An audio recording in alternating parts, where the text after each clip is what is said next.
Good morning all of you. आज भारतीय प्राचीन इतिहास की सीरीज़ में आज मुगल वंश बाबर के महत्वपूर्ण प्रश्न उत्तरों को आप लोगों के सामने डिस्कस करेंगे। अगर आप चैनल में नए हैं तो चैनल को प्लीज़ लाइक, सब्सक्राइब और शेयर कीजिएगा। आज का पहला क्वेश्चन है, बाबर को भारत पर आक्रमण करने के लिए आमंत्रित करने वालों में से एक आलम खान था। ए इब्राहिम लोदी के संबंधी थे तथा वह दिल्ली के राज सिंहासन के दावेदार थे। बी इब्राहिम लोदी के संबंधी थे जिनसे दुर्व्यवहार किया गया था तथा उसे देश से निष्कासित कर दिया था। या फिर सी दिलावर खान जिसे इब्राहिम लोदी के हाथों क्रूर व्यवहार मिला के पिता। या फिर डी पंजाब प्रांत के उत्तराधिकारी थे जो अपनी जाति के प्रति इब्राहिम लोदी के व्यवहार से अत्यधिक असंतुष्ट थे। इसका राइट आंसर है ए इब्राहिम लोदी के संबंधी थे तथा वह दिल्ली के राज सिंहासन के दावेदार थे।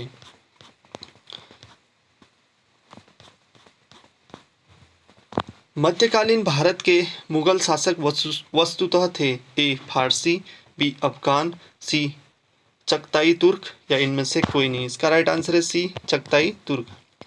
मुगल शासक वास्तव में तुर्कों की चगताई नामक शाखा के थे। इस शाखा का नाम प्रसिद्ध मंगोल नेता चंगेज खां के द्वितीय पुत्र के नाम पर पड़ा था, जिसके अधिकार में मध्य एशिया तथा तुर्कों का देश तुर्किस्तान थे। अगला क्वेश्चन है, इनमें से किसने बाबर को सरेपुल के युद्ध में पराजित किया था? ए अब्दुल अल्लाह खां उज्बेक, बी सैबानी खां, सी उबैदुल्लाह खां या फिर डी जानी बेग। इसका राइट आंसर है बी सैबानी खां। अगला क्वेश्चन है, किस मुगल शासक ने भारत में ऑटोमन युद्ध पद्धति को अपनाया? ए अकबर, बी शाहजहां, सी बाबर या फिर डी इनमें से कोई नहीं। इसका राइट आंसर है सी बाबर ने। मुगल शासक बाबर ने भारत में ऑटोमन युद्ध पद्धति को पानीपत के प्रथम युद्ध 1526 ईस्वी में अपनाया था। अगला क्वेश्चन है, पानीपत का प्रथम युद्ध किसके मध्य हुआ था? ए बाबर और राणा सांगा, बी हेमू और मुगल, सी हुमायूं और शेर खां या फिर डी बाबर और इब्राहिम लोदी। इसका राइट आंसर है डी बाबर और इब्राहिम लोदी। पानीपत का प्रथम युद्ध 21 अप्रैल 1526 को बाबर तथा इब्राहिम लोदी के मध्य हुआ। बाबर के पास विशिष्ट सुविधाएं थी। उसके तोपखाने ने इस युद्ध में आश्चर्यजनक कार्य किया। इब्राहिम लोदी की सेना संख्या में अधिक होते हुए भी पराजित हुई और इब्राहिम लोदी रण क्षेत्र में मारा गया। अगला क्वेश्चन है, पानीपत के युद्ध में बाबर की जीत का मुख्य कारण क्या था? ए उसकी घुड़सवार सेना, बी उसकी सैन्य कुशलता, सी तुलुगमा प्रथा या फिर डी अफगानों की आपसी फूट। इसका राइट आंसर है बी उसकी सैन्य कुशलता।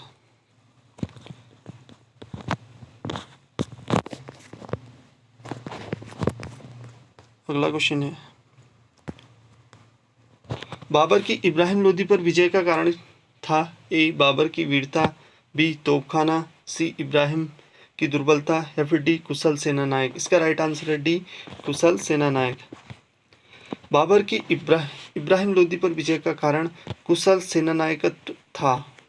अगला क्वेश्चन है, निम्नलिखित में से किस युद्ध में एक पक्ष द्वारा प्रथम बार तोपों का उपयोग किया गया था? ए पानीपत का प्रथम युद्ध, बी खानवा का युद्ध, सी प्लासी का युद्ध, डी पानीपत का तीसरा युद्ध। इसका राइट आंसर है ए पानीपत का प्रथम युद्ध। अगला क्वेश्चन है, पानीपत की पहली लड़ाई में बाबर ने किसको हराया था? ए राणा सांगा को, बी इब्राहिम लोदी को, सी सिकंदर लोदी को या फिर डी शेरशाह सूरी को। इसका राइट आंसर है बी इब्राहिम लोदी को। अगला क्वेश्चन है, किस वर्ष बाबर ने सुल्तान इब्राहिम लोदी को पानीपत की लड़ाई में पराजित किया था? ए 1527 ईस्वी में, बी 1526 ईस्वी में, सी 1525 ईस्वी में या फिर डी 1524 ईस्वी में। इसका राइट आंसर है बी 1526 ईस्वी में। निम्नलिखित में से कौन सा युग्म सुमेलित नहीं है? पानीपत का प्रथम युद्ध 1526 में हुआ था, खानवा का युद्ध 1527 में हुआ था, घाघरा का युद्ध 1529 में हुआ था, चंदेरी का युद्ध 1530 में हुआ था। इसका राइट आंसर है डी। बाकी तीनों सही हैं, डी जो क्या है रॉन्ग है।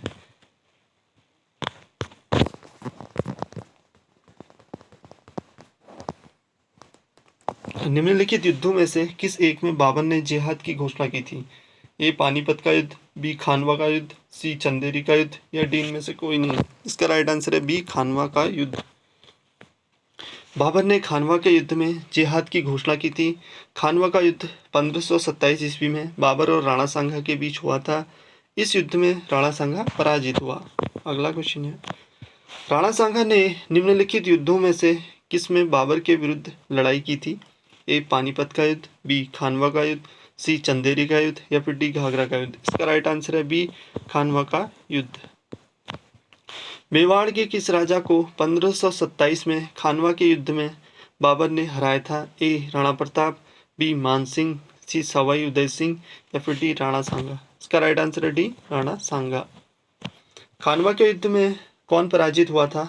ए राणा प्रताप, बी हेमू, सी राणा सांगा या फिर डी अलाउद्दीन खिलजी। इसका राइट आंसर है सी राणा सांगा। भारत के मुगल शासक बनने पर जहीरुद्दीन मोहम्मद ने नाम रखा। ए बाबर, बी हुमायूं, सी जहांगीर या फिर डी बहादुर शाह। इसका राइट आंसर है ए बाबर।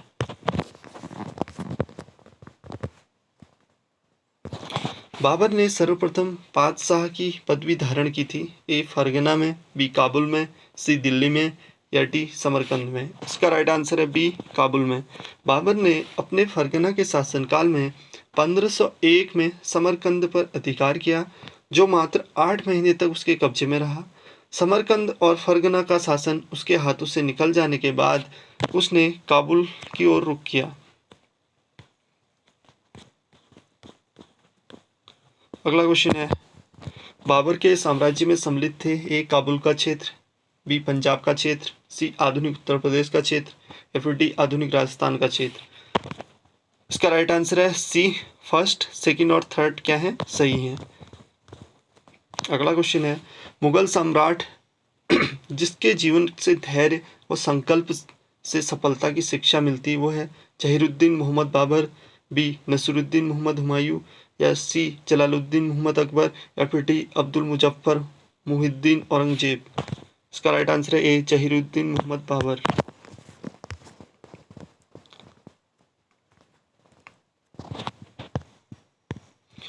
बाबर ने अपने बाबरनामा में किस हिंदू राज्य का उल्लेख किया है? ए उड़ीसा, बी गुजरात, सी मेवाड़ या फिर डी कश्मीर। इसका राइट आंसर है सी मेवाड़।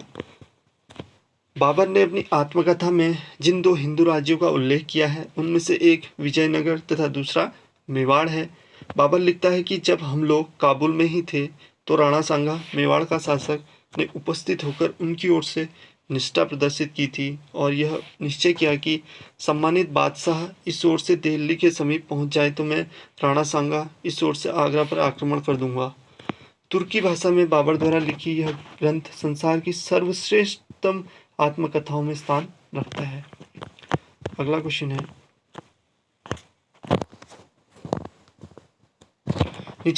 नीचे दो कथन दिए हैं जिनमें से एक कथन को ए तो दूसरे को आर कहते हैं। कहा गया है ए बाबर ने बाबरनामा तुर्की में लिखा,